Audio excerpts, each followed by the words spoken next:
Dito pa rin po tayo sa Kamuning Public Market at aalamin naman natin ngayong presyo ng karne ng baboy. Ayan, at makakausap natin isa sa nagtitinda rito. Nay, ako mas ako presyo ng baboy ngayon? Karne ng Ang baboy. dating presyo, ang benta namin ng Liempo, 480. Oh.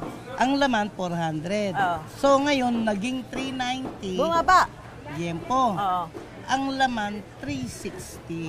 Pero anong balita nyo? Sabi niya parang meron nagpapasabi na baka September tumaas.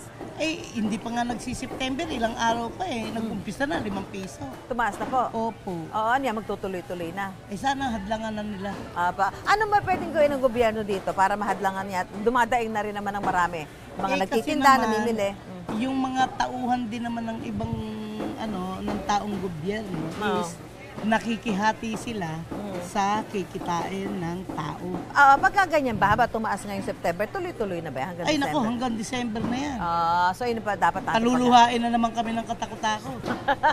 Oh, yeah. Naku, dumadaing na ho yung mga nagtitinda na. Salamat. Yung mga nagtitinda ho dito ng karne ng baboy, dahil sabi nga nila, bangamat ito, bumaba ng konti, pero ito, tumataas na naman. At usually, pagka ganyan, lalo na pag pumasok na yung Burmans, nagtutuloy-tuloy na yung pagtaas ng karne ng baboy dahil siyempre naghahanda tayo, maraming pinaggagamitan ng karne ng baboy, kaya nagkakaroon ho ng tuloy-tuloy na pagtaas. So, ang panawagan nila sa gobyerno, this early, ngayon maaga pa lang, at nagkakaroon pa lang ng unti-unting pagtaas, mga 5 piso na raw ho yung itinaas ay magkaroon na ng pag-aksyon ng gobyerno para hindi naman umabot doon sa sukdulan. Ika nga, nasusuko na yung mga nagtitinda at maging yung mga mamimili ay talaga hindi na muna bibili o babawasan ang pagbili dahil sa pagtaas sa presyo. Hindi lang naman ho ng karne na baboy, kundi ng lahat ng klase ng bilihin. Ayan.